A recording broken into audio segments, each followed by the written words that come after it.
त्रेता युग में अयोध्या के सूर्यवंशी राजा दशरथ की 3 रानियों कौशल्या, सुमित्रा और कैकई से 4 पुत्रों का जन्म हुआ, जिसमें श्री राम माता कौशल्या के पुत्र, लक्ष्मण और शत्रुघ्न माता सुमित्रा के और भरत माता कैकई के पुत्र थे।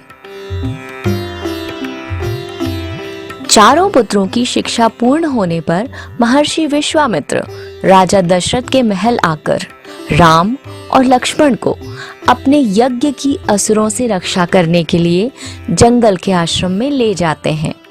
विश्वामित्र के आश्रम में श्री राम ताड़का का वध करके आश्रम की रक्षा करते हैं।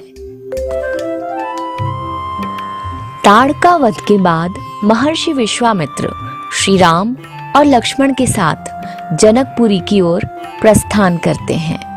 रास्ते में वे ऋषि गौतम के आश्रम से गुजरते हैं। वहां श्री राम अपने पैरों से स्पर्श कर पाषाण में परिवर्तित हो चुकी अहिल्या को शाप मुक्त करते हैं। इसके बाद विश्वामित्र श्री राम और लक्ष्मण को जनकपुर में सीता स्वयंवर में ले जाते हैं। वहां भगवान श्री राम शिव जी का पिनाक धनुष तोड़ देते हैं। इसके बाद दशरथ जी के चारों पुत्रों का विवाह राजा जनक और उनके छोटे भाई कुशध्वज की पुत्रियों से होता है। श्री राम का विवाह सीता से, लक्ष्मण जी का विवाह उर्मिला से, मांडवी का विवाह भरत से और शत्रुघ्न का विवाह श्रुतकीर्ति से होता है।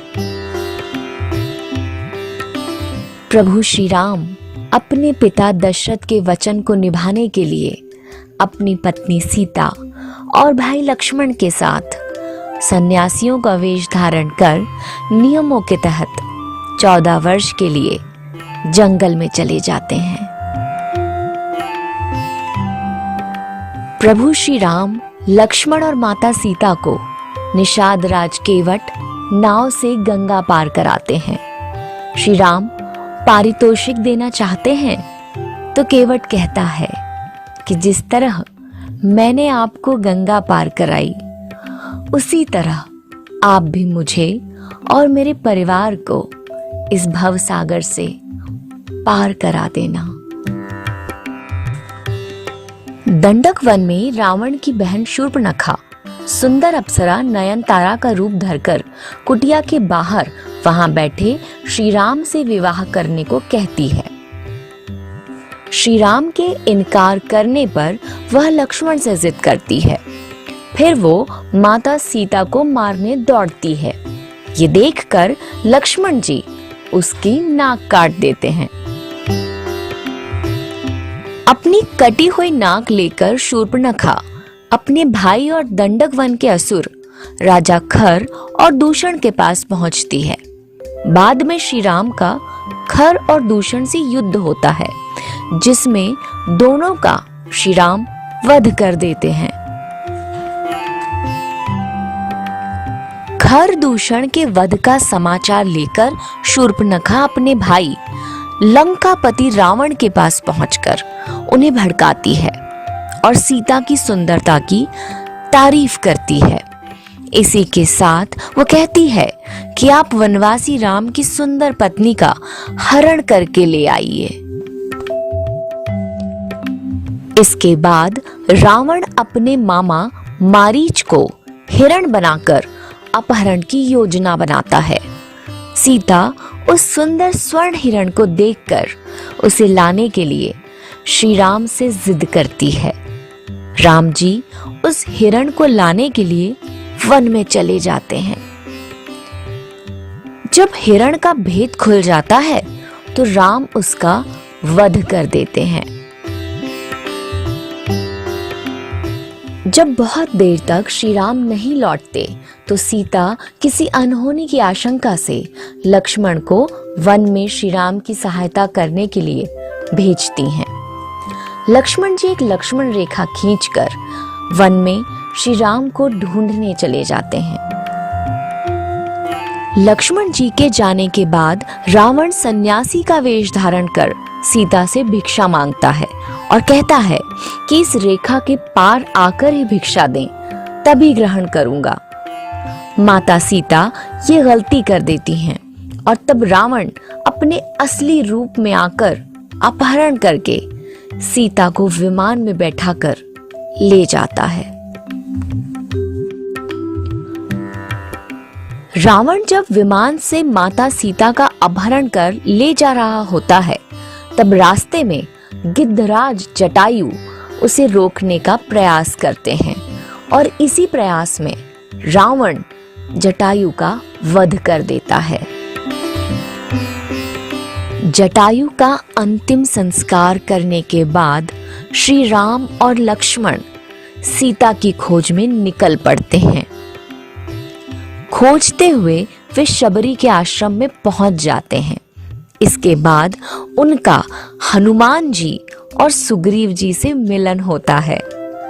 सुग्रीव अपनी व्यथा श्री राम को सुनाते हैं।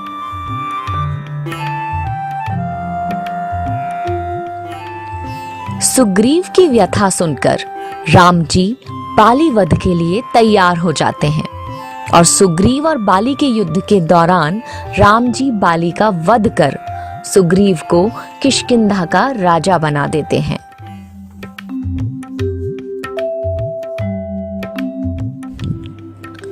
सीता की खोज में जामवंत के कहने पर हनुमान जी को अपनी शक्तियों का आभास होता है और वे समुद्र लांघकर अशोक वाटिका पहुंच जाते हैं। वहां उनकी विभीषण से भेंट होती है। इसके बाद वे माता सीता को श्री राम की अंगूठी देकर श्री राम के बारे में बताते हैं।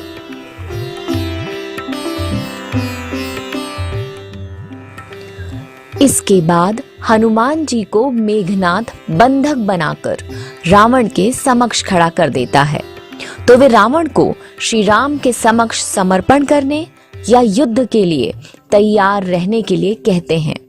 ये सुनकर रावण उनकी पूंछ में आग लगवा देता है। हनुमान जी अपनी जलती हुई पूंछ से लंका को जला देते हैं। लंका दहन के बाद हनुमान जी विभीषण की मुलाकात श्री राम से कराते हैं और तब नल और नील की योजना से समुद्र पर सेतु का निर्माण किया जाने लगता है।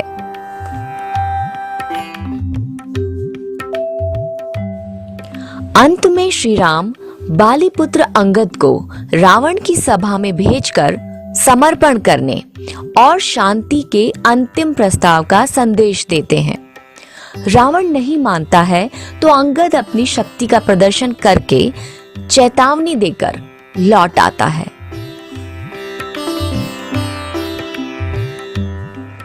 इसके बाद राम और रावण का युद्ध होता है। तीसरे दिन के युद्ध में श्री राम का कुंभकर्ण से युद्ध होता है और तब कुंभकर्ण मारा जाता है। कुंभकर्ण और रावण के पुत्रों के मारे जाने के बाद लक्ष्मण मेघनाद का युद्ध होता है। तब मेघनाद राम लक्ष्मण को नागपाश में बांध देता है। फिर गरुड़ जी की सहायता से राम लक्ष्मण को नागपाश से मुक्त कराया जाता है।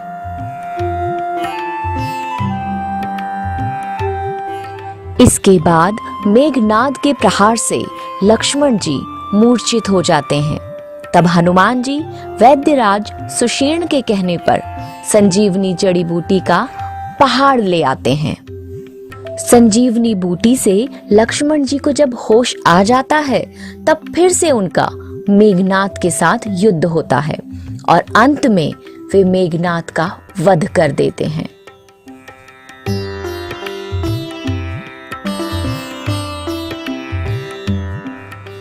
इसके बाद राम और रावण का भयंकर युद्ध होता है। विभीषण के बताने पर श्री राम रावण की नाभि में तीर छोड़ते हैं और तब रावण का वध करने के बाद प्रभु श्री राम अपनी पत्नी सीता और भाई लक्ष्मण के साथ पुष्पक विमान में बैठकर अयोध्या लौट आते हैं।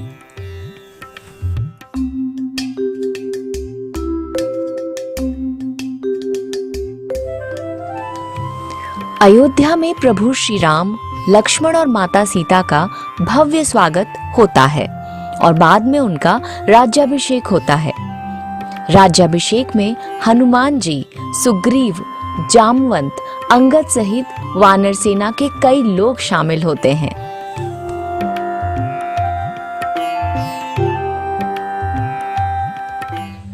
इति श्री राम कथा।